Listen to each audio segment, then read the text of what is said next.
Hello everyone, Rahul Mishra नाम है हमारा और हम लोग स्टैटिक बैंकिंग अवेयरनेस पढ़ रहे थे।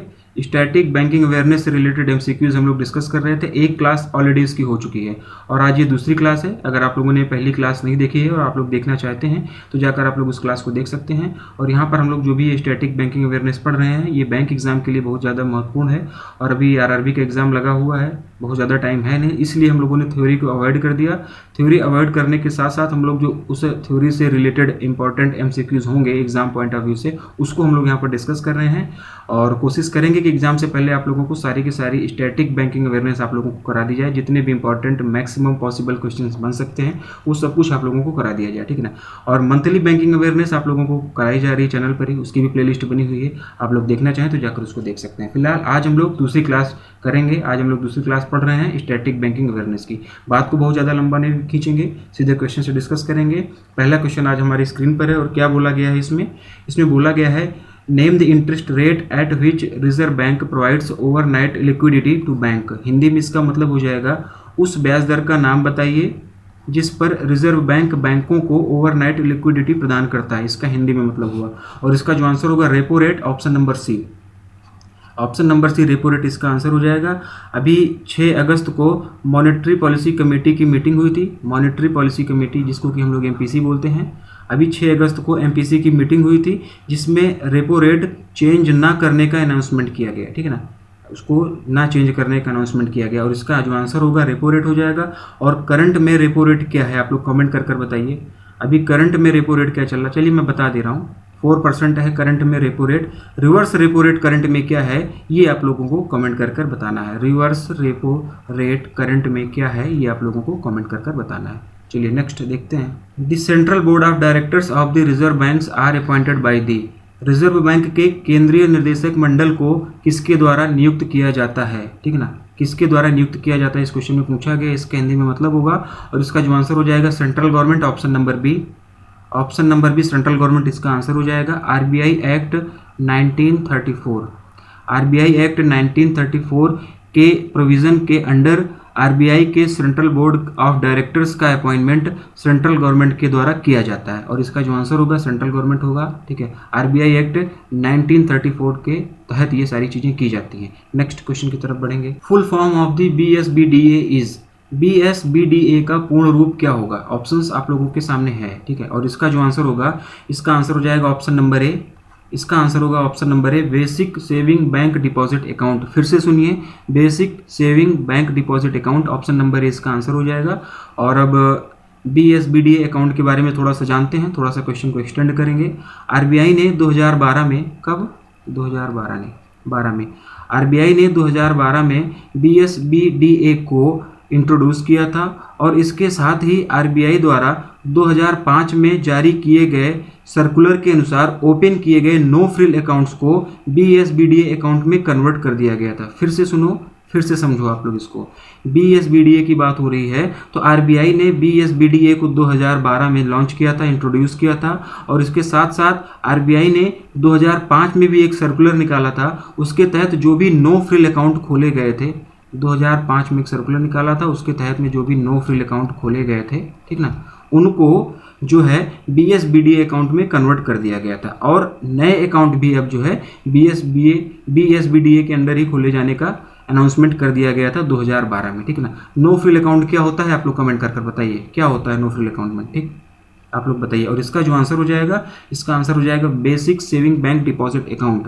बीएसबीडीए अकाउंट में मिनिमम बैलेंस का कोई रिक्वायरमेंट नहीं होती। थोड़ा सा इसके बारे में भी जानते हैं। जो बीएसबीडीए अकाउंट होता है, basic saving bank deposit account, इसमें जो है मिनिमम बैलेंस की कोई रिक्वायरमेंट नहीं होती है। डिपॉजिट, विड्रॉल, एटीएम कार्ड, ये सभी फैसिलिटी जो है बीएसबीडीए अकाउंट में दी जाती हैं, ठीक है ना। ये सभी फैसिलिटी बीएसबीडीए अकाउंट में दी जाती हैं। और अब एक क्वेश्चन आप लोगों के हवाले कर रहा हूँ, इसका आंसर बताइए आप लोग। इस क्वेश्चन में क्या है आप लोगों के लिए। How many BSBDA accounts can have any individuals in a bank. फिर से सुनो आप लोग, क्या क्वेश्चन है आप लोगों के लिए। How many BSBDA accounts can have by any individuals in a bank. Hindi medium वाले भी समझ लें इसको। हिंदी में क्या पूछा जा रहा है आप लोगों से, किसी एक व्यक्ति द्वारा एक ही बैंक में कितने बीएसबीडीए अकाउंट खोले जा सकते हैं। किसी एक व्यक्ति द्वारा एक ही बैंक में कितने basic saving bank deposit account खोले जा सकते हैं, ये आप लोगों को बताना है। आप लोग इसका आंसर देने की कोशिश करिए, नहीं तो वीडियो के एंड में मैं इसका आंसर आप लोगों को बताऊंगा, लेकिन तब तक आप लोग कोशिश करिए, इसका आंसर देने की कोशिश करिए। नेक्स्ट क्वेश्चन देखते हैं। Name the interest rate at which reserve bank absorbs liquidity on an overnight basis from the banks. उस ब्याज दर का नाम बताइए जिस पर रिजर्व बैंक बैंकों से ओवरनाइट बेसिस पर लिक्विडिटी प्राप्त करता है। तो इसका जो आंसर हो जाएगा, इसका आंसर हो जाएगा reverse repo rate, option number B. Option number B reverse repo rate इसका आंसर हो जाएगा। और अभी हाल ही में एमपीसी की मीटिंग हुई थी, ठीक है ना, मॉनेटरी पॉलिसी कमेटी की मीटिंग 6 अगस्त को हुई थी, जहां पर रेपो रेट को चेंज ना करने का प्रोविज़न लिया गया था, ना उसको रेपो रेट नहीं चेंज की जाएगी, ये निर्णय लिया गया था, ठीक है ना। तो वहाँ पर अभी आप लोगों से पहला क्वेश्चन मैंने डिस्कस किया था, जहाँ पर आप लोगों को रेपो रेट बताया था और आप लोगों से रिवर्स रेपो रेट पूछा था। तो रिवर्स रेपो रेट करंट में क्या हो जाएगी, आप लोग कमेंट करके बताइए। 3.35% करंट में रिवर्स रेपो रेट है। नेक्स्ट देखेंगे, how many deputy governors are currently in the reserve bank of India. वर्तमान में भारतीय रिजर्व बैंक में कितने उप गवर्नर हैं, ये आप लोगों से पूछा गया है। और इसका जो आंसर होगा, इसका आंसर होगा ऑप्शन नंबर डी 3। वर्तमान में रिजर्व बैंक ऑफ इंडिया में 3 डिप्टी गवर्नर हैं, लेकिन होते 4 हैं। 4 डिप्टी गवर्नर होते हैं, लेकिन अभी 3 ही हैं हाल में, ठीक ना। एक डिप्टी गवर्नर का अपॉइंटमेंट अभी नहीं हुआ है। और ये जो 3 डिप्टी गवर्नर हैं इस समय आरबीआई में, इनके नाम क्या क्या हैं आप लोग सुनिए। बीपी कानूनगो, ठीक है, बीपी कानूनगो, महेश कुमार जैन और एम देवपात्रा, महेश कुमार जैन और बीपी कानूनगो, यही 3 डिप्टी गवर्नर इस समय आरबीआई में हैं। चौथे डिप्टी गवर्नर का भी अपॉइंटमेंट होना बाकी है। नेक्स्ट देखेंगे, what is the full form of the NAV. NAV का पूर्ण रूप क्या है, तो इसका जो आंसर हो जाएगा net asset value, option number D. Option number D net asset value इसका आंसर हो जाएगा। एब्रीविएशन से रिलेटेड है ये क्वेश्चन, ठीक ना। और अब एनएवी के बारे में, नेट एसेट वैल्यू के बारे में बहुत ज़्यादा डिटेल में अभी यहाँ नहीं जानेंगे इस क्वेश्चन में। ये सब हम लोग जब थ्योरी पढ़ेंगे तो उस टाइम पर इसके बारे में बहुत ज़्यादा डिटेल में जानेंगे। अभी हम लोग एग्जाम पॉइंट ऑफ व्यू से इंपॉर्टेंट जो क्वेश्चन हैं उसको डिस्कस कर रहे हैं, तो बस आप लोग इसको इसी फॉर्मेट में आप लोग पढ़ते चलिए आगे। इसके बारे में सारी डिटेलिंग आप लोगों को बाद में धीरे धीरे पढ़ाई जाती रहेगी सिस्टमेटिकली इसी चैनल पर। नेक्स्ट क्वेश्चन देखेंगे, what is the meaning of L in LAF। LAF में एल का अर्थ क्या है, ठीक है। LAF में एल का अर्थ आप लोगों को बताना है। तो इसका आंसर हो जाएगा लिक्विडिटी, ऑप्शन नंबर ई। ऑप्शन नंबर लिक्विडिटी इसका आंसर हो जाएगा। LAF का पूरा फुल फॉर्म क्या होता है, लिक्विडिटी एडजस्टमेंट फैसिलिटी। यहाँ पर आप लोगों से यल का मतलब पूछा गया है। अगर ए का मतलब पूछा जाता तो आप लोग एडजस्टमेंट बताते, अगर एफ का मतलब पूछा जाता तो आप लोग फैसिलिटी बताते, कुछ भी इसमें से पूछा जा सकता था, ठीक है। LAF का मतलब हो जाएगा लिक्विडिटी एडजस्टमेंट फैसिलिटी। थोड़ा सा जानते हैं इसके बारे में। आरबीआई द्वारा मॉनेटरी पॉलिसी में यूज़ किए जाने वाला टूल है ये, जो कि बैंकों को रिपर्चेज एग्रीमेंट के माध्यम से मनी बोरोइंग की फैसिलिटी प्रोवाइड करता है, या फिर आरबीआई को रिवर्स रेपो एग्रीमेंट के माध्यम से बैंकों से लोन लेने की फैसिलिटी प्रोवाइड करता है। बैंकिंग सेक्टर रिफॉर्म के लिए बनाई गई नरसिम्हन कमेटी के रिकमेंडेशन के बाद आरबीआई ने इस टूल को इंट्रोड्यूस किया था। क्वेश्चन ये भी पूछा जा सकता है कि LAF का जो है लिक्विडिटी एडजस्टमेंट फैसिलिटी, ये टूल जो है किस कमेटी के रिकमेंडेशन के बाद में इंट्रोड्यूस किया गया था आरबीआई के द्वारा। तो इस कंडीशन में आप लोग आंसर लगाएंगे नरसिम्हन कमेटी। नरसिम्हन कमेटी क्यों बनाई गई थी, बैंकिंग सेक्टर में रिफॉर्म करने के लिए, बैंकिंग सेक्टर में रिफॉर्म के लिए नरसिम्हन कमेटी बनाई गई थी। और इसी कमेटी ने रिकमेंडेशन दिया कि आप लोग एक LAF liquidity adjustment facility tool आप लोग लॉन्च करें। नेक्स्ट क्वेश्चन देखेंगे, how many directors in the central board of RBI are nominated by the central government for a period of 4 years. RBI के केंद्रीय बोर्ड में कितने निर्देशक केंद्र सरकार द्वारा 4 साल की अवधि के लिए नॉमिनेट किए जाते हैं, इस क्वेश्चन का हिंदी में मतलब। और इसका जो आंसर होगा, इसका आंसर होगा option number A 14। Option number A 14 इसका आंसर हो जाएगा। अब थोड़ा सा हम लोग आरबीआई के सेंट्रल बोर्ड के बारे में समझ लेते हैं। आरबीआई के सेंट्रल बोर्ड के बारे में थोड़ा सा जान लेते हैं। क्वेश्चन यहाँ से बहुत बनता है तो इसको हम लोग थोड़ा सा समझते हैं, ठीक है ना। आरबीआई में अगर हम लोग बात करें तो गवर्नर की अगर हम लोग बात करें तो एक गवर्नर होता है। डिप्टी गवर्नर की अगर हम लोग बात करें तो नंबर ऑफ डिप्टी गवर्नर कितने होते हैं, 4 से ज़्यादा डिप्टी गवर्नर नहीं हो सकते, 4 से कम रह सकते हैं। जैसे कि अभी करंट में 3 डिप्टी गवर्नर हैं, लेकिन 4 से ज़्यादा डिप्टी गवर्नर नहीं हो सकते हैं, ठीक है ना। और ये गवर्नर की बात हो गई और ये हो गई डिप्टी गवर्नर की बात। अब अगर हम लोग नॉन ऑफिशियल डायरेक्टर्स की बात करें तो directors from various field, different field से जो लोग होते हैं उनमें से जो डायरेक्टर होते हैं 10 डायरेक्टर अपॉइंट किए जाते हैं, ठीक ना। डायरेक्टर्स जो होते हैं 10 डायरेक्टर जो हैं डिफरेंट फील्ड से अपॉइंट किए जाते हैं, और 4 डायरेक्टर जो होते हैं आरबीआई के लोकल बोर्ड से अपॉइंट किए जाते हैं, ठीक ना। लोकल बोर्ड से अगर हम लोग बात करें, लोकल बोर्ड से आरबीआई के, तो 4 डायरेक्टर जो हैं अपॉइंट किए जाते हैं। आरबीआई के लोकल बोर्ड से 4 डायरेक्टर अपॉइंट किए जाते हैं, और गवर्नमेंट ऑफिशियल भी 2 लोग रहते हैं। गवर्नमेंट की तरफ से सरकार के नुमाइंदे भी 2 लोग रहते हैं यहाँ पर, उनका भी 2 लोगों का अपॉइंटमेंट किया जाता है जो गवर्नमेंट ऑफिशियल होते हैं, ठीक ना। गवर्नमेंट ऑफिशियल जो होता है ये टोटल 2 लोग यहाँ पर होते हैं। तो टोटल अगर आप लोग इसको ऐड करेंगे तो 10 4 14 4 18 1 19 2 21, टोटल 21 लोग जो होते हैं वो आरबीआई के सेंट्रल बोर्ड में होते हैं। तो क्वेश्चन ये भी बन सकता है कि आरबीआई के सेंट्रल बोर्ड में टोटल कितने मेंबर होते हैं, तो आप लोग इस केस में आंसर लगाएंगे 21, ठीक ना। 1 गवर्नर, 4 डिप्टी गवर्नर, 10 डायरेक्टर जो होते हैं, ये 10 डायरेक्टर जो होते हैं ये अलग अलग डिफरेंट फील्ड से चूज़ किए जाते हैं। आरबीआई के लोकल बोर्ड से 4 डायरेक्टर चूज़ किए जाते हैं, और यही 10 और 4 मिलाकर ये 14 यहाँ पर आंसर आया हुआ है, यही इसका आंसर है। और इन सब का कार्यकाल, इन सब का टेन्योर जो है 4 साल के लिए होता है। इन 14 डायरेक्टर का कार्यकाल जो है ये 4 साल के लिए होता है, और 2 लोग गवर्नमेंट ऑफिशियल होते हैं। और गवर्नमेंट ऑफिशियल 2 लोग होते हैं, इसमें से 1 लोग जो होते हैं वो यूजुअली फिनेंस सेक्रेटरी होते हैं। इन 2 लोगों में से 1 लोग नॉर्मली जो है फिनेंस सेक्रेटरी होते हैं। तो टोटल अगर आप लोग इसको जोड़ेंगे तो टोटल आरबीआई के सेंट्रल बोर्ड में 21 मेंबर होते हैं। अब यहाँ पर एक क्वेश्चन ये बनता है कि आरबीआई के गवर्नर का टेन्योर कितना होता है। आरबीआई के गवर्नर का टेन्योर कितना होता है ये आप लोग कमेंट कर बताइए। नहीं पता है तो पता करिए, लेकिन कमेंट कर आप लोग बताइए कि आरबीआई के गवर्नर का टेन्योर कितना होता है और कितने साल के लिए इनको मैक्सिमम बढ़ाया जा सकता है इनका टेन्योर। फिलहाल इसका जो आंसर होगा, इसका आंसर हो जाएगा option number A 14। Next question की तरफ हम लोग बढ़ेंगे। The share of NDTL that a bank is required to maintain in safe assets in the form of government securities, cash and gold is known as. NDTL का वह हिस्सा जिसे बैंकों द्वारा सरकारी प्रतिभूतियों, नकद और सोने के रूप में सुरक्षित रखना आवश्यक होता है, उसे हम लोग किस नाम से जानते हैं, इस क्वेश्चन का हिंदी में मतलब। और इसका जो आंसर हो जाएगा, इसका आंसर हो जाएगा SLR, security liquidity ratio. Security liquidity ratio इसका आंसर हो जाएगा ऑप्शन नंबर है, जिसको कि हम लोग एसएलआर भी बोलते हैं, इसको हम लोग एसएलआर भी बोलते हैं, ठीक है ना। अब बाकी डिटेल में डिफिनेशन इसकी एसएलआर की, एमएसएफ की, बैंक रेट की, रेपो रेट की, रिवर्स रेपो रेट की, ये हम लोग बाद में फिर कभी पढ़ेंगे जब थ्योरी वाला पार्ट पढ़ेंगे तो, ठीक है ना। जब थ्योरी वाली चीज़ें पढ़ेंगे तो वहाँ पर इसके बारे में काफ़ी डिटेल में पढ़ेंगे, लेकिन फिलहाल अभी इसका जो आंसर हो जाएगा ऑप्शन नंबर ए एसएलआर इसका आंसर होगा। नेक्स्ट क्वेश्चन की तरफ बढ़ेंगे। DICGC is one of the fully owned subsidiary of. DICGC पूर्ण स्वामित्व वाली सहायक कंपनियों में से एक है। किसकी पूर्ण स्वामित्व वाली सहायक कंपनियों में से एक है। इसमें ये पूछा गया है कि DICGC जो है ये किसका होली ओन्ड सब्सिडरी है, किसकी पूर्ण स्वामित्व वाली सहायक कंपनियों में से एक है। तो इसका जो आंसर होगा, इसका आंसर हो जाएगा आरबीआई, ऑप्शन नंबर सी।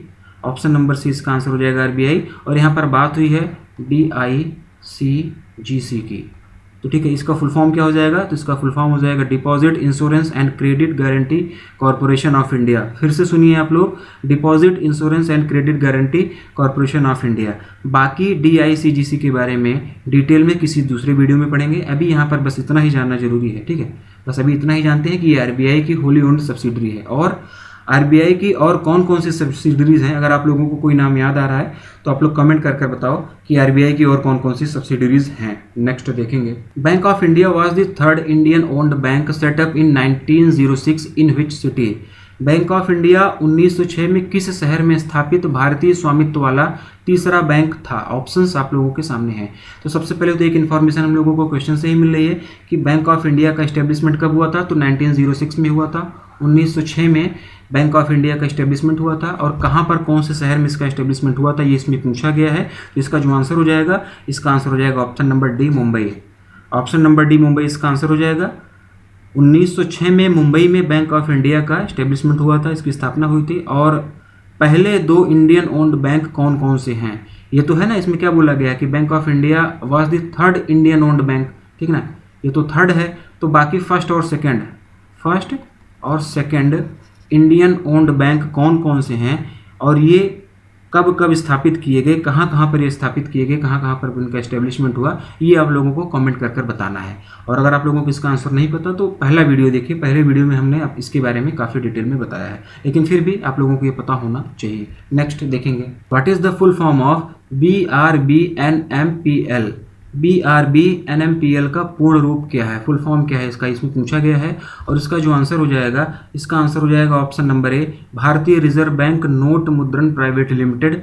भारतीय रिजर्व बैंक नोट मुद्रण प्राइवेट लिमिटेड इसका फुल फॉर्म हो जाएगा, इसका पूरा नाम हो जाएगा, ठीक है ना। और ये भी आरबीआई की एक सब्सिडरी ही है। अभी आप लोगों से पिछले क्वेश्चन में डिस्कस किया था कि DICGC जो है वो आरबीआई की सब्सिडरी है। उस टाइम पर आप लोगों से मैंने पूछा था कि आरबीआई की अगर कोई और सब्सिडरी आप लोगों को याद आ रही हो तो आप लोगों को कमेंट करना था, और उम्मीद कर रहा हूँ कभी तक आप लोगों ने कमेंट किया होगा। कमेंट नहीं भी किया होगा तो आप लोगों के दिमाग में ये आंसर आया होगा, और नहीं आया था तो मैं बता रहा हूँ, आप लोग जान लीजिए कि DICGC के साथ साथ में BRBNMPL, जिसको कि हम लोग भारतीय रिजर्व बैंक नोट मुद्रण प्राइवेट लिमिटेड के नाम से भी जानते हैं, यह भी जो है आरबीआई की ही सब्सिडरी है, ठीक है। ये भी आरबीआई की ही सब्सिडरी है। और ये जो BRBNMPL है, इसका एस्टेब्लिशमेंट कब हुआ था, क्यों हुआ था, तो फरवरी 1995 में, अगर हम लोग बात करें फेब 1995 में जो है बैंक करेंसी प्रोडक्शन के लिए इसका एस्टेब्लिशमेंट हुआ था। और इसका रजिस्टर्ड एंड कॉर्पोरेट ऑफिस कहाँ पर है, किसका, BRBNMPL का। इसका रजिस्टर्ड और कॉर्पोरेट ऑफिस जो है वो बेंगलुरु में है, ठीक है, बेंगलुरु में इसका रजिस्टर्ड और कॉर्पोरेट ऑफिस है। नेक्स्ट क्वेश्चन देखेंगे, RBI uses outright purchase and sale of the government securities for injection and absorption of durable liquidity respectively, this operation is known as.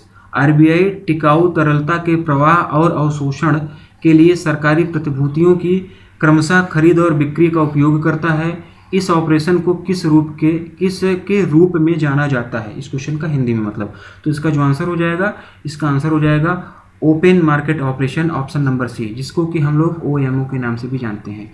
इसका जो आंसर हो जाएगा ओपन मार्केट ऑपरेशन, इसको कि हम लोग OMO के नाम से भी जानते हैं। अब इसके बारे में बहुत ज़्यादा डिटेल में अभी पढ़ने की ज़रूरत नहीं है, जब थ्योरी वाला पार्ट कभी करेंगे तो वहाँ पर इसके बारे में डिटेल में जानेंगे। नेक्स्ट क्वेश्चन की तरफ बढ़ेंगे और देखते हैं कि उसमें क्या बोला गया है। Market stabilization scheme MSS is an instrument for monetary management. It was introduced in। बाजार स्थिरीकरण योजना MSS मौद्रिक प्रबंधन का एक साधन है। इसे कब इंट्रोड्यूस किया गया था, इस क्वेश्चन का हिंदी में मतलब। और इसका जो आंसर होगा, इसका आंसर हो जाएगा अप्रैल 2004, अप्रैल 2004, ठीक है ना। कौन सा ऑप्शन है, option number B, option number B, April 2004 में इसे इंट्रोड्यूस किया गया था। और इसका उपयोग इकोनॉमी में अवेलेबल एक्सेस लिक्विडिटी को विड्रॉल करने के लिए किया जाता है, और इसके लिए गवर्नमेंट सिक्योरिटी को बेचा जाता है। जो गवर्नमेंट सिक्योरिटीज़ होती हैं उसको बेचकर इकोनॉमी में अवेलेबल एक्सेस लिक्विडिटी को जो है विड्रॉल किया जाता है। बाकी इसके बारे में और बहुत ज़्यादा पढ़ने की ज़रूरत नहीं है। मार्केट स्टेबलाइजेशन स्कीम के बारे में अभी और बहुत ज़्यादा पढ़ने की ज़रूरत नहीं है, आगे जब ज़रूरत होगी तो पढ़ा दिया जाएगा आप लोगों को। नेक्स्ट क्वेश्चन की तरफ बढ़ेंगे। The pillar second of the Basel 3 deals with, Basel 3 का पिलर 2 जो होता है वो किससे संबंधित है, ठीक है। तो आप लोग इसका आंसर देने की कोशिश करिए। अभी अपने पहले वीडियो में भी हम लोगों ने बेसल 3 के बारे में थोड़ा बहुत पढ़ा था, ठीक है ना। तो बेसल 3 के बारे में भी जब थ्योरी पढ़ेंगे तब काफ़ी डिटेल में इसके बारे में पढ़ेंगे। बाकी जो मैक्सिमम पॉसिबल इंपॉर्टेंट क्वेश्चन बन सकते हैं बेसल 3 से, वो आप लोगों को यहाँ पर करा दिया जाएगा। तो यहाँ पर बात हो रही है बेसल 3 के पिलर 2 के बारे में। तो बेसल 3 का जो पिलर 2 होगा वो ऑप्शन नंबर ए, सुपरवाइजरी रिव्यू प्रोसेस से संबंधित है। ऑप्शन नंबर ए, ऑप्शन नंबर ए, सुपरवाइजरी रिव्यू प्रोसेस से संबंधित है। बाकी थ्योरी में जब हम लोग पढ़ेंगे तब इसके बारे में थोड़ा सा डिटेल में जानेंगे। बेसल 3 नाउन्स के बारे में सारी चीज़ें जब थ्योरी पढ़ेंगे काफ़ी, तो उसमें काफ़ी डिटेल में इसके बारे में जानेंगे। नेक्स्ट क्वेश्चन देखेंगे। National housing bank was set up in which year, राष्ट्रीय आवास बैंक NHB किस वर्ष में स्थापित किया गया था, इस क्वेश्चन का हिंदी में मतलब। और ऑप्शंस आप लोगों के सामने है। इसका जो आंसर हो जाएगा, इसका आंसर हो जाएगा 1988, option number D, option number D 1988 इसका आंसर हो जाएगा। 9 जुलाई 1988, 9th ऑफ जुलाई 1988 इसका आंसर हो जाएगा, ठीक है। 9th ऑफ जुलाई 1988 में नेशनल हाउसिंग बैंक एक्ट 1987 के तहत इसकी स्थापना की गई थी। तो कौन से एक्ट के तहत इसकी स्थापना की गई थी, अगर ये पूछा जाए कि कौन से एक्ट के तहत नेशनल हाउसिंग बैंक की स्थापना की गई थी, तो उस केस में आप लोग आंसर लगाएंगे national housing bank act, national housing bank act 1987 में एक्ट आया था और 1988 में जो है इसका एस्टेब्लिशमेंट कर दिया गया था, ठीक ना। और ये नेशनल हाउसिंग बैंक जो है ये भी आरबीआई की होली ओन्ड सब्सिडरी है, ठीक ना। ये भी आरबीआई के पूर्ण स्वामित्व वाली कंपनी है। तो आप लोगों से पूछा गया था ना, अभी पिछले 2 क्वेश्चन पहले पूछा गया था कि आरबीआई की होली ओन्ड सब्सिडरी और कौन कौन सी हैं, जहाँ पर आप लोगों को बताया गया था 2 सब्सिडरीज आप लोगों को ऑलरेडी हम लोग पहले बता चुके थे, ये तीसरी सब्सिडरी आप लोगों को मैं बता रहा हूँ आरबीआई की। तो इसका जो आंसर हो जाएगा नेशनल हाउसिंग बैंक, ये भी आरबीआई की होली ओन्ड सब्सिडरी है, और 9 जुलाई 1988 को एनएचबी एक्ट 1987 के तहत में इसका एस्टेब्लिशमेंट किया गया था। और अब नेशनल हाउसिंग बैंक का हेडक्वार्टर कहाँ पर है, ये आप लोगों की जिम्मेदारी है, ये आप लोग कमेंट कर बताओ। नेशनल हाउसिंग बैंक का हेडक्वार्टर कहाँ पर है, ये आप लोगों को कमेंट कर बताना है। और ये चीज़ें पूछ इसलिए मैं रहा हूँ कि जो पिछले वीडियोस मैंने बनाए हैं बैंकिंग एंड फाइनेंशियल अवेयरनेस से रिलेटेड, मंथली वीडियो जो आ रहा है उसमें बार बार मैं इन सारी चीज़ों को बता रहा हूँ, और अगस्त चल रहा है, जुलाई तक आप लोगों ने सारे वीडियोस देखे होंगे, तो ये अब तक आप लोगों को याद हो जाना चाहिए, इसीलिए मैं ये आप लोगों से पूछ रहा हूँ और आप लोगों को आंसर करना है इसका। नेक्स्ट क्वेश्चन देखेंगे, Indian central banking inquiry committee was set up in which year, भारतीय केंद्रीय बैंकिंग जांच समिति की स्थापना किस वर्ष में की गई थी, इस क्वेश्चन में पूछा गया है। और इसका जो आंसर होगा 1929, option number C. Option number C 1929 इसका आंसर हो जाएगा। इंडियन बैंकिंग सिस्टम में होने वाली प्रॉब्लम्स को ऑब्जर्व करने के लिए इस कमेटी का गठन किया गया था। बाकी इस कमेटी के बारे में और जो डिटेल रिपोर्ट वगैरह है वो अभी हम लोग नहीं पढ़ेंगे, अभी बस इतना जानना जरूरी है। तो आप लोग यही इतना जानिए कि Indian central banking inquiry committee का एस्टेब्लिशमेंट जो है ये इसका स्थापना, ये सेटअप कब की गई थी, तो 1929 में जो है ये इसका स्थापना इसकी की गई थी। नेक्स्ट क्वेश्चन देखेंगे, the state bank of India was established in, भारतीय स्टेट बैंक की स्थापना कब की गई थी, इसमें पूछा गया है। और इसका जो आंसर हो जाएगा 1955, कौन सा ऑप्शन है, ऑप्शन नंबर सी, 1 जुलाई 1955, ऑप्शन नंबर सी इसका आंसर हो जाएगा 1 जुलाई 1955। अब स्टेट बैंक का हेडक्वार्टर कहाँ पर है, ये आप लोगों को कमेंट कर बताना है। चेयरपर्सन कौन है स्टेट बैंक का, ये आप लोगों को कमेंट कर बताना है। टैगलाइन क्या है स्टेट बैंक की, ये आप लोगों को कमेंट कर बताना है। इतनी चीज़ें आप लोगों को बताना है। हम लोग बढ़ेंगे नेक्स्ट क्वेश्चन की ओर। What is the meaning of S in SWIFT, SWIFT में यस का क्या मतलब है, क्या अर्थ है, आप लोगों से इसके बारे में पूछा गया है। तो इसका जो आंसर हो जाएगा, इसका आंसर हो जाएगा society, option number A. Option number a society इसका आंसर हो जाएगा। अभी यहाँ पर आप लोगों से यस पूछ लिया, यस के साथ साथ आप लोगों से डब्ल्यू भी पूछ सकता था, आई भी पूछ सकता था, एफ भी पूछ सकता था, टी भी पूछ सकता था। तो ये सारी चीज़ें आप लोगों को पता हो, इसके लिए स्विफ्ट का फुल फॉर्म आप लोगों को पता होना चाहिए। तो स्विफ्ट का क्या मतलब हो जाएगा, society for world wide inter bank financial telecommunication. फिर से सुनिए आप लोग, society for world wide inter bank financial telecommunication, ठीक है ना, ये स्विफ्ट का फुल फॉर्म हो जाएगा। और इंडिया जो है स्विफ्ट नेटवर्क को ज्वाइन करने वाला 74th नेशन है। कौन सा, 74th। क्वेश्चन ये भी बन के आ सकता है कि इंडिया स्विफ्ट नेटवर्क को ज्वाइन करने वाला कौन सा नेशन है, तो इंडिया जो है स्विफ्ट नेटवर्क को ज्वाइन करने वाला 74th 74वां देश बन गया, 74वां देश है जिसने स्विफ्ट नेटवर्क को ज्वाइन किया था। और स्विफ्ट कोड के बारे में थोड़ा सा और जानते हैं कि कितने डिजिट इसमें होती हैं। तो जो स्विफ्ट कोड होता है इसमें 8 या 11 डिजिट हो सकते हैं, 8 या 11 डिजिट इसमें हो सकते हैं, ठीक ना, जिसमें कि पहले 4 डिजिट जो होंगे, शुरू के जो पहले 4 डिजिट होंगे वो क्या होगा, वो होगा बैंक कोड, ठीक ना, पहले के 4 डिजिट जो होंगे वो बैंक कोड होगा। अगले 2 डिजिट जो होंगे, 4 डिजिट के बाद में जो अगले 2 डिजिट होंगे वो कंट्री कोड होगा, क्या होगा, वो हो जाएगा कंट्री कोड। और इसके बाद में अगला 2 डिजिट होगा, 4 के बाद में 2 कंट्री कोड हो जाएगा, 4 डिजिट बैंक कोड, फिर उसके बाद 2 डिजिट कंट्री कोड, फिर इस कंट्री कोड के बाद में जो 2 डिजिट और होगा ये हो जाएगा लोकेशन कोड, ठीक है ना, ये लोकेशन कोड हो जाएगा। और इसके बाद में अगला 3 डिजिट जो होगा, अगला 3 डिजिट जो होगा ये ब्रांच कोड होगा, क्या होगा, ये ब्रांच कोड, ये ब्रांच कोड होगा। और ये ऑप्शनल है, ये जरूरी नहीं कि ये हो, स्विफ्ट कोड में जरूरी नहीं कि ये हो। तो अगर आप लोग इनको जोड़ेंगे, इन तीनों को जोड़ेंगे तो 4 4 8 हो जाएगा, और आप इन सभी को जोड़ेंगे तो 11 हो जाएगा। इसीलिए बताया गया था कि स्विफ्ट कोड में 8 या 11 डिजिट हो सकते हैं, 8 या 11 डिजिट हो सकते हैं। अब कौन कौन से डिजिट क्या क्या होते हैं ये आप लोगों को बता दिया गया।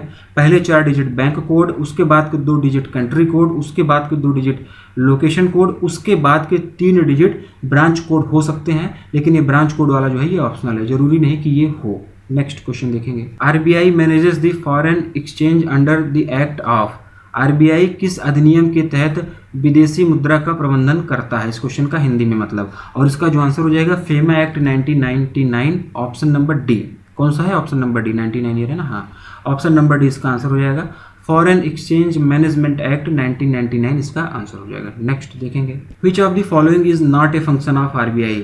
निम्नलिखित में से कौन सा आरबीआई का कार्य नहीं है। इसमें पूछा गया है कि जो ऑप्शन दिए गए हैं इसमें से कौन सा ऐसा कार्य है जो आरबीआई नहीं करता है। तो अगर हम लोग पहले ऑप्शन की बात करें, कस्टोडियन ऑफ फॉरेन एक्सचेंज, हाँ ठीक है, ये काम करता है आरबीआई।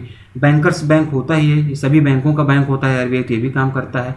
बैंकर्स टू पब्लिक, तो आरबीआई की डायरेक्ट डीलिंग जो है वो पब्लिक से नहीं होती है, तो ये कार्य आरबीआई नहीं करता। तो इसका आंसर क्या हो जाएगा, option number C, bankers to bank. अगला कार्य क्या है, मॉनेटरी पॉलिसी रिव्यू, ये काम भी आरबीआई करता है।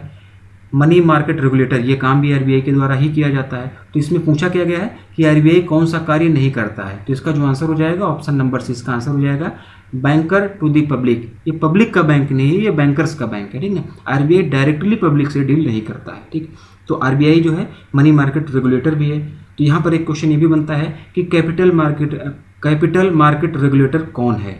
यहाँ पर एक क्वेश्चन ये भी बनता है कि कैपिटल मार्केट रेगुलेटर कौन है, कैपिटल मार्केट को कौन रेगुलेट करता है, ये आप लोगों को कमेंट कर बताना है। नेक्स्ट देखेंगे, RBI has helped to finance India's foreign trade through. RBI किसके माध्यम से भारत के विदेशी व्यापार को वित्त पोषित करने में मदद करता है। ऑप्शंस आप लोगों के सामने हैं और इसका जो आंसर होगा export import bank of India, जिसको कि हम लोग एग्जिम बैंक भी बोलते हैं, option number D, option number D EXIM bank इसका आंसर हो जाएगा। और export import bank of India का जो इस्टेब्लिशमेंट कब हुआ था, ये किसके तहत, कौन से एक्ट के तहत काम करता है। तो जो export import bank of India है, ये export import bank of India act 1981, act कब आया था, 1981 के तहत ये काम करता है, ठीक है। और अब इन सभी जो बॉडीज़ हैं, SBI, NABARD, SIDBI, EXIM bank और आईडीबीआई, इनका सबका हेडक्वार्टर आप लोग फटाफट कमेंट कर बता दीजिए। इतना मैं मेहनत कर रहा हूँ, इतने अच्छे अच्छे क्वेश्चन आप लोगों के लिए लेके आ रहा हूँ, तो कुछ चीज़ें आप लोगों की भी रिस्पॉन्सिबिलिटी बनती है, कुछ चीज़ें आप लोग भी कमेंट कर बताइए। वीडियो वगैरह आप लोगों को कैसा लग रहा है ये कमेंट कर बताइए। मोटिवेशन की ज़रूरत जैसे आप लोगों को होती है वैसे मुझे भी होती है, हर इंसान को मोटिवेशन की ज़रूरत होती है। आप लोगों को वीडियो कैसा लग रहा है, अच्छा लग रहा है, नहीं लग रहा है, ख़राब लग रहा है कि तो क्यों ख़राब लग रहा है, कोई भी जरूर मतलब जो भी आप लोगों के थॉट्स हैं, जो भी आप लोगों का फीडबैक है, वो आप लोग जरूर शेयर किया कीजिए इस वीडियो के नीचे कमेंट सेक्शन में, ठीक है। फिलहाल इसका जो आंसर होगा ऑप्शन नंबर डी इसका आंसर हो जाएगा। नेक्स्ट क्वेश्चन की तरफ बढ़ेंगे, what does pillar 3 of Basel 3 deal with. Basel 3 का पिलर 3 किससे संबंधित है। ऑप्शंस आप लोगों के सामने हैं और इसका जो आंसर होगा market discipline, option number C, option number C market discipline हो जाएगा, ठीक है ना।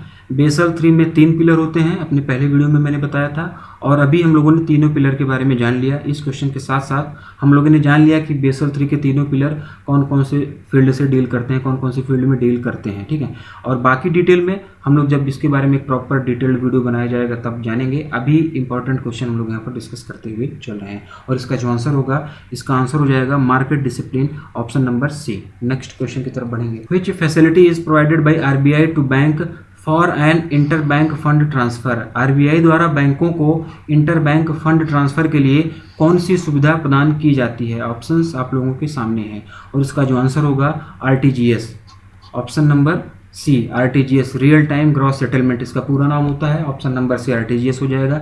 आरटीजीएस के साथ साथ में एनईएफटी भी होता है।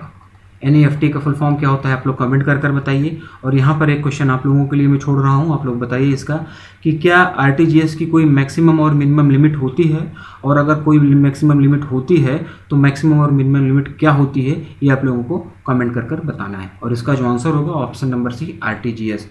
अगला और लास्ट क्वेश्चन देखेंगे हम लोग इस वीडियो का, the banker to banks function of the reserve bank is delivered through the which department of RBI at the regional office. Reserve bank का बैंकर टू बैंक्स फंक्शन क्षेत्रीय कार्यालय में आरबीआई के किस विभाग के माध्यम से किया जाता है। इस क्वेश्चन का हिंदी में मतलब, और इसका जो आंसर होगा, इसका आंसर हो जाएगा deposit account department, option number C, option number C deposit accounts department, option number C इसका आंसर हो जाएगा, ठीक। तो आज हम लोगों ने 50 क्वेश्चन यहाँ पर डिस्कस किए। 25 क्वेश्चन की पहली क्लास आई हुई थी, अगले 25 क्वेश्चन आज हम लोग ये दूसरी क्लास में डिस्कस कर लिए। और अभी इस वीडियो के बीच में मैंने आप लोगों से एक क्वेश्चन पूछा था, क्या था वो क्वेश्चन? वो क्वेश्चन था how many BSBD accounts can have by any individuals in a bank. किसी भी एक व्यक्ति द्वारा एक ही बैंक में कितने BSBDA अकाउंट खोले जा सकते हैं? तो इसका जो आंसर होगा, इसका आंसर होगा 1। इसका आंसर 1 हो जाएगा। केवल और केवल एक ही अकाउंट किसी भी एक इंडिविजुअल के द्वारा एक ही बैंक में BSBDA अकाउंट के रूप में खोले जा सकते हैं। ठीक है, तो इसका आंसर 1 हो जाएगा। और उम्मीद कर रहा हूँ कितनी देर में आप लोगों ने कमेंट कर आंसर बताया होगा। आप लोगों ने दिमाग पर थोड़ा सा स्ट्रेस दिया होगा इस क्वेश्चन का आंसर पता करने में। ठीक, तो आज की वीडियो में बस इतना ही। आज हम लोगों ने स्टैटिक बैंकिंग अवेयरनेस की दूसरी क्लास कंप्लीट कर ली। 25-25 क्वेश्चन करके हम लोग एक सेट कंप्लीट करते जा रहे हैं। आने वाली अगले क्लास में हम लोग अगले 25 क्वेश्चन और डिस्कस करेंगे स्टैटिक बैंकिंग अवेयरनेस से रिलेटेड। हमारा टारगेट यही है कि आरआरबी एग्जाम से पहले तक आप लोगों को 10-12 सेट करा दिए जाएं। अगर 10 सेट भी करा लिए जाएंगे तो 25-25 करके हम लोग एक वीडियो बना रहे हैं, तो लगभग 250 क्वेश्चन आप लोगों को स्टैटिक बैंकिंग का करा दिया जाएगा। तो ये मोर देन इनफ है, इससे ज़्यादा मेरे ख्याल से नहीं आना चाहिए। बाकी पेपर बनाने वाले वही IBPS वाले हैं, वो कुछ भी बना सकते हैं, लेकिन यहाँ पर हम लोग इंपॉर्टेंट टॉपिक, इंपॉर्टेंट MCQs जो एग्जाम पॉइंट ऑफ व्यू से हैं उसको कवर करने की कोशिश कर रहे हैं। ये सभी क्वेश्चन या तो प्रीवियस ईयर्स में कभी न कभी पूछे गए हैं, कहीं ना कहीं से पूछे जरूर गए हैं, और अगर पूछे भी नहीं गए तो इनसे क्वेश्चन बन सकते हैं। ये इंपॉर्टेंट हैं, ये सारे क्वेश्चन आप लोगों को यहाँ पर इसीलिए कराए जा रहे हैं। तो आप लोग वीडियो को लास्ट तक देखा करिए। अगला वीडियो आप लोगों को बहुत जल्द मिलेगा। ठीक है, और चीज़ें अगर आप लोगों को अच्छी लग रही हैं, कुछ बढ़िया सीख रहे हैं आप लोग, ठीक है, कुछ फ़ायदा अगर आप लोगों को मिल रहा है, तो वीडियोज़ अगर आपको लगातार शेयर करते रहा करिए अपने ग्रुप में, अपने फ्रेंड सर्कल में बताइए आप लोगों से, और वीडियो को थोड़ा सा शेयर आप लोग करिए, थोड़ा सा मेहनत आप लोग भी करिए। इतनी मेहनत अगर मैं कर रहा हूँ तो। आज के लिए इतना ही। Thank you.